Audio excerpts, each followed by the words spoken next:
What's up guys, and welcome back to Veggieonpennies. So today I thought I would share with you my favorite vegan bolognese recipe that I've been enjoying making so much over the past few months. It's so easy, so without any further ado, let's just get right into it. So you're first going to need some Beyond Beef, Beyond Meat, obviously, and you're going to need some garlic, some onion, a can of whole tomatoes, Italian tomatoes, some tomato paste, is a couple of celery. I'm using 3, 2 carrots, some almond milk unsweetened, and some bay leaf, and some salt, and lastly some Italian seasonings. First, you're gonna start with your onion. So I'm just using a white onion here because I want quite a decent onion flavor. So like sweet onion or like red onion won't really work here. You really want to go with the white onion. I know they're like the most expensive to buy, but like I don't know, they're like worth the splurge. So yeah, I just diced up a whole onion. As you can see, I did like a small to medium dice. Doesn't have to be perfect, of course, but try to get it somewhat small because after all, we are doing a bolognese sauce and this is not going to be simmering for like hours and hours. It's going to be quite quick, so make it really small.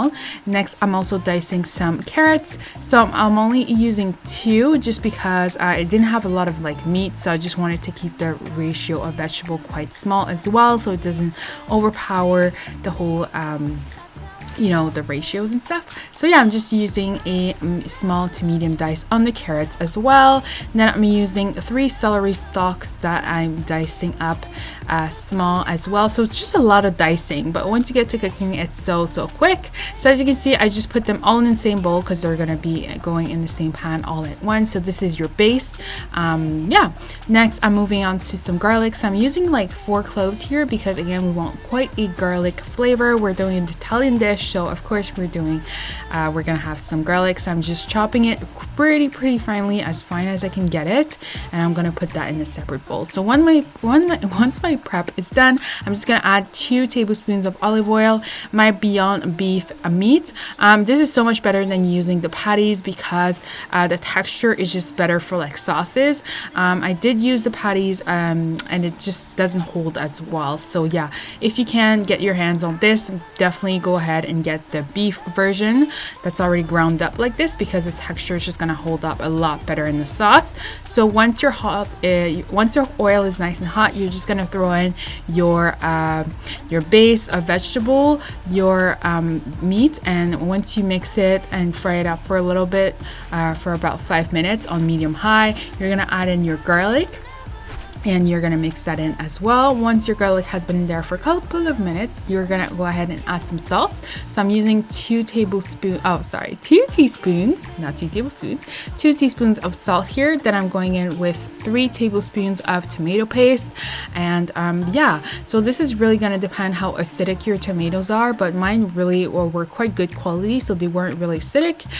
So I didn't add any sugar. So I just went ahead with some bay leaves and also added about 2 teaspoons of Italian seasoning. So again, quite a bit, but we want the seasoning to be quite pronounced. So I'm going in with whole tomatoes. So this is quite important. I like using whole tomatoes because they just hold up, they just make the texture better. Like diced tomatoes just have way too much water, and pureed is just doesn't have any texture at all. So I like using whole tomatoes, and I just squash the tomatoes down with my spatula. Try to get the best quality you can. I went ahead and splurged and got like the $2.50 can just because the acidity is not too bad, and you don't have to add sugar like I usually do. So yeah, and then I added 1/3 cup of milk just to get it nice and creamy. So this is a traditional ingredient in a bolognese sauce. Usually you would add like whole milk, but I'm just using almond milk. You can try and get the most fattier milk you can get, but don't get coconut milk because that's just gonna be way too overpowering. So you just gonna let that simmer. After you add in your milk, just let it simmer for like 10 minutes, and then it's pretty much ready. Cook up some spaghetti, and then you can go ahead and serve it in your bowl. I added some parsley just for like aesthetics, and yeah, it was so easy, so quick. You don't have to let it simmer for hours and hours. It's a really easy 15-minute pasta. And yeah, that's it, you guys. If you did like this video, make sure to like and subscribe, and I'll see you guys in the next one. Bye bye.